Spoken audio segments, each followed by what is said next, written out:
What's up guys, Assalamualaikum dan salam sejahtera kepada korang semua yang sudi menonton Saja Sembang. Aku Faizuan. Okey, episod kali ini tentang BPR.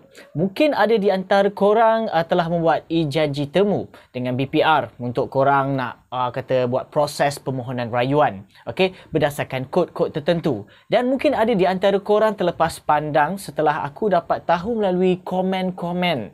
Okey, di ruang komen video-video tentang e-janji temu, tentang BPR, dan ramai orang menanyakan soalan yang mereka ni pun tidak pasti adakah saya perlu pergi e-janji temu disebabkan mereka ni suka tengok dan follow orang lain. Sedangkan LHDNM sudah mempamerkan satu info yang penting. Okey, yang mana korang boleh pergi ke website bpr.hasil.gov.my.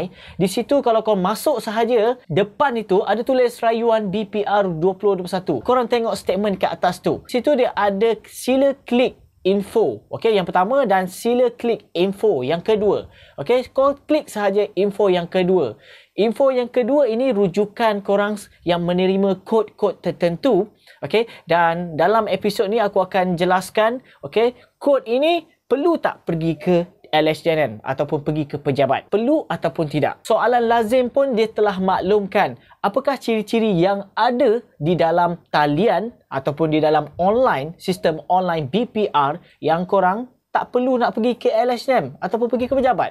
Sebab apa? Dah ada dah dekat dalam website itu. Perkhidmatan BPR yang boleh diakses secara dalam talian tanpa korang hadir ke kaunter LHDNM adalah seperti berikut. Semakan permohonan ataupun maklumat bayaran. Yang kedua, permohonan rayuan. Yang ketiga, set semula kata laluan MyBPR jika mempunyai alamat email yang berdaftar. Dan yang keempat, kemaskini maklumat asas bagi permohonan lulus. Okey, so ini senarai-senarai yang boleh korang ubah. Okey, kemaskini. Antaranya alamat surat menyurat, nombor telefon, alamat email, maklumat akaun bank, jika korang dapati ada status gagal kredit ataupun tunai, maklumat wakil, okey, cetak permohonan BPR dan juga semak pemakluman BPR. Jom kita balik kepada paparan ini. Setelah korang dah klik tadi info tadi, kod-kod inilah yang korang terima. Dan mungkin ada di antara korang kebanyakan dapat kod yang kena pergi ke LHDNM. Contohnya macam kod 01. Alasan dia, maklumat pengenalan pemohon berbeza dengan semakan data Jabatan Pendaftaran Negara JPN melibatkan nama ataupun nombor pengenalan ataupun status kewarganegaraan. So tindakan ataupun dokumen sokongan, okey, ini yang korang perlu buat. Dokumen salinan yang perlu dikemukakan ialah MyKad pemohon. Ini tak ada dalam sistem BPR online untuk korang nak attach. So dia kena ada bukti. Bila dia dah sebut kemukakan, maksudnya berdasarkan kod ini korang perlu pergi ke LHDNM. Contoh yang lain, kita tengok kod 08. Okey, alasannya semakan rekod agensi mendapati pendapatan pemohon ataupun pasangan melebihi RM5,000. So tindakan ataupun dokumen sokongannya, yang pertama, tidak perlu sebarang pembuktian pendapatan. So korang tak perlu buat apa-apa. Dan yang kedua, semakan pendapatan akan dilakukan secara terus dengan agensi yang telah dilantik oleh Kementerian Kewangan MOF. So korang tak perlu buat apa-apa untuk proses rayuan ini. Dan kalau kita tengok kod 11, okey, alasannya pemohon ataupun pasangan memiliki 3 ataupun lebih perniagaan pemilikan tunggal ataupun perkongsian. Dan tindakan ataupun dokumen sokongan adalah seperti korang kena kemukakan dokumen salinan tersebut.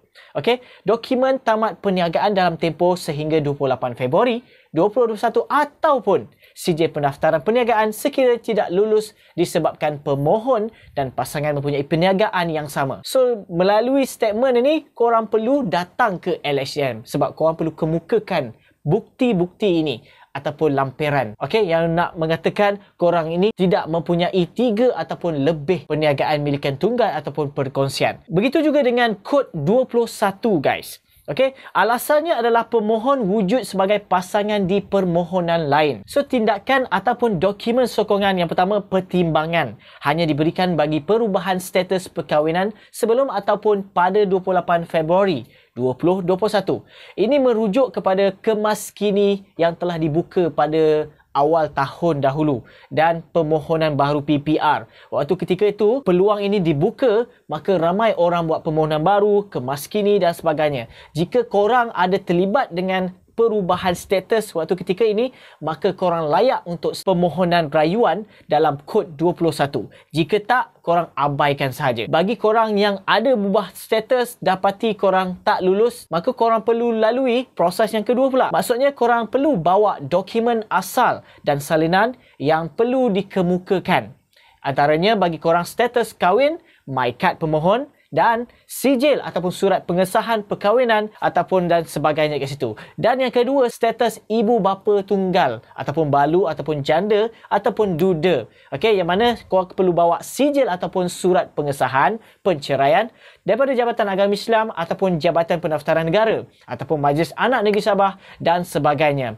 Satu lagi, sijil lahir anak jika melaporkan maklumat anak dalam permohonan. Ini bagi kategori status perkahwinan yang korang ada libatkan anak dalam tu. Sebab apa? Untuk pengetahuan korang, amount bayaran BPR ada melibatkan bilangan anak. So kesimpulannya, bagi korang kat luar sana masih lagi muskil sama ada perlu ke pergi LHDN ataupun tidak perlu. Bila disebut dalam kod tertentu dengan tindakan ataupun dokumen sokongan yang perlu korang kemukakan, maka korang kena ambil tindakan pergi ke LHDNM untuk melampirkan bukti-bukti tertentu. Selain yang aku maklumkan tadi, senarai perkhidmatan BPR yang korang boleh lakukan melalui online, maka tidak menjadi masalah untuk korang teruskan untuk sesi e-janji temu. So, begitulah perkongsian aku dalam episod kali ini. Diharap sedikit sebanyak memberi info dan maklumat tentang perkara ini.